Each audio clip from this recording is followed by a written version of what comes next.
Hello po mga kalinga. Panibagong reaction video na naman po ang inyong matutunghayan sa gabing ito. At syempre ang ating re-reactionan po mga kalingap ay isa sa mga charity vlog po ni Roel of Malalag. Ito po mga kalingap, hindi lang po ito si Roel, kundi pati na din po silang Rachel, no? Charity works po nila at pangalawang pabahay po nila together, no, ng Rochelle. So tara mga kalingap, ating panoorin at saksihan natin kung ano na po ang update, no, sa bahay na ipapagawa po ng Rochelle. Syempre ni Roel at saka ni Rachel. Hello sa ating lahat, welcome back sa ating channel, ang Roel of Malalag. So dito tayo ngayon mga kalingap, papunta kina Lola Lilia kasi ngayong araw po ang first day. So bahay po ni Lola Lilia, no, ang kanilang second pabahay na magkasama, no, si Roel at saka si Rachel. Dito kasi pumunta kami kay Nanay Francia, nag-update and syempre nag-bili po ng materialis ng ulang. So ang kanya dito mga kalingap, ang nakakalap dito sabi sa Albi pa, bili ko yung isang bagay alam mo. So ngayon po mga kalingap, no, ang napapansin ko po ngayon kay Roel sa kanyang proyekto, more on pabahay po talaga si Roel, no. Sa taong ito nakailang pabahay na po si Roel, no. So hindi pa nga tapos yung kay Nanay Lilia, no. Ito naman, no, kay kay Nanay Francia. So ito na naman, no, bagong pabahay na ulit, no, ni Roel at ni Rachel.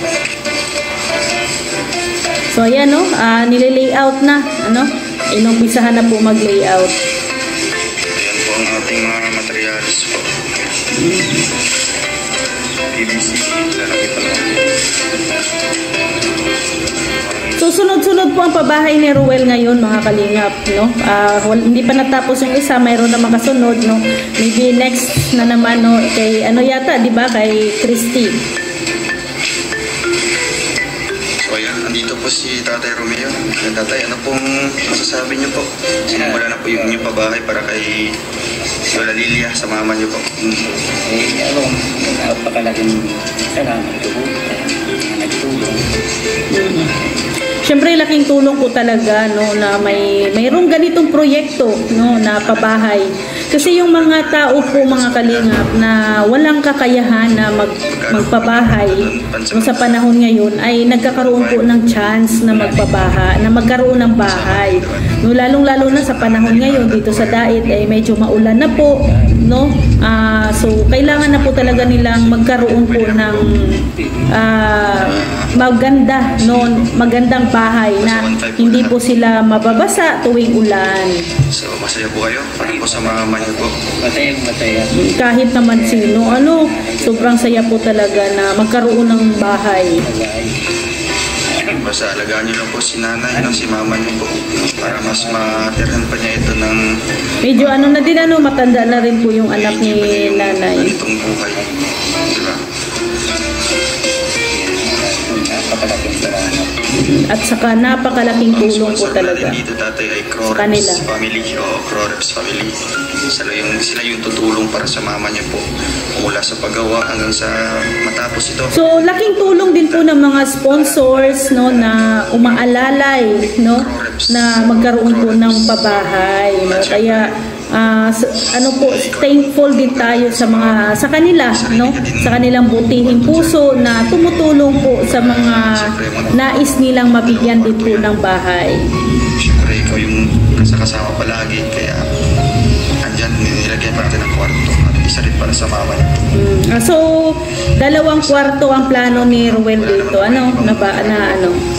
andito na. Pwede naman po kayo makatulong-tulong dito kahit sa mga pagkain po ng ating karpintero, di ba? Kasi minsan may mga ibang lakad po kami, hindi kami makakadaan.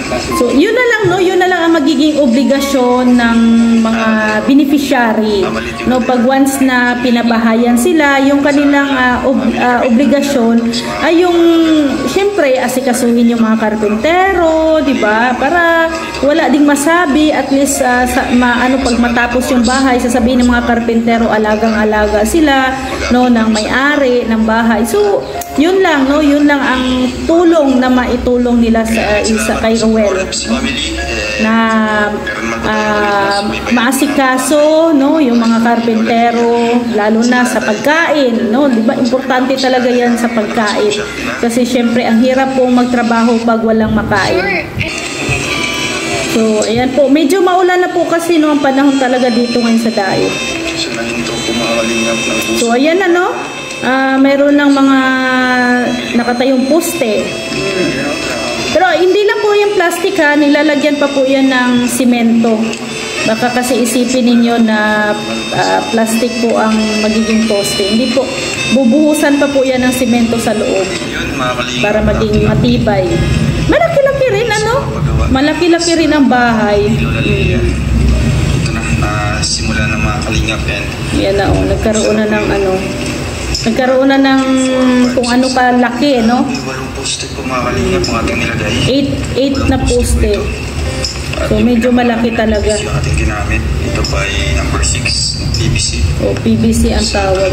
Kasi uso na din ngayon, ano? Uso na din ngayon ang gumagamit ng mga PVC. Matibay din naman siya. Kasi syempre semento din naman ang nasa loob yan. Kaso na uusan tayo ng bakal. Sarado po ngayon kasi linggo. Trabaho po sila ngayon mga kalingap kahit linggo. Oo. So kay ano talaga, tapos ngayon, no, sana hindi lang ano, hindi ulanin kasi mahirap po magpabahay ngayon, no, sa panahon ngayon dito sa Daet, lalo na yung panahon maulan. Syempre hassle sa mga karpentero pag maulan, di ba? Diba yung mixing ng semento, di ba? Yung mga hollow block sa paggawa. Kaya ano po, no, ipagdasal din po natin na maging okay din po, no, okay ang panahon, no, dito sa Daet.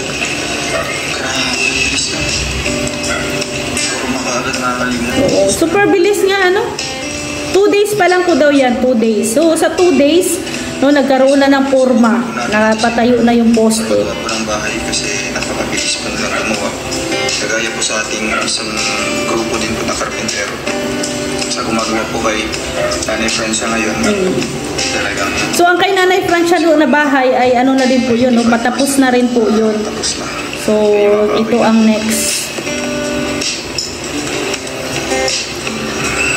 Ayun siya, bintana. Okay. Yan, bintana po yan dyan. Dito yung terrace niya. Nagbago yung kwarto natin dito.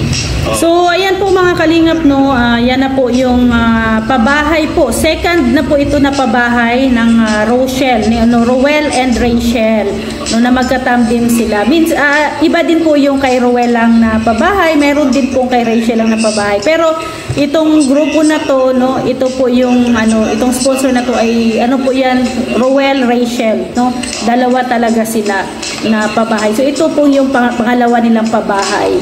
So, ayan po mga kalingap, sa mga hindi pa po nakapanood sa full video na to, puntahan nyo lang po sa channel ni Ruel of Malalag, na makikita po ninyo doon ang buong detalye ng storya, no, or paano po ginawa or update, no, sa paggagawa po ng bahay na to. At syempre, suportahan nyo din po ang partner ni Ruel na si Rachel Morales Vlogs.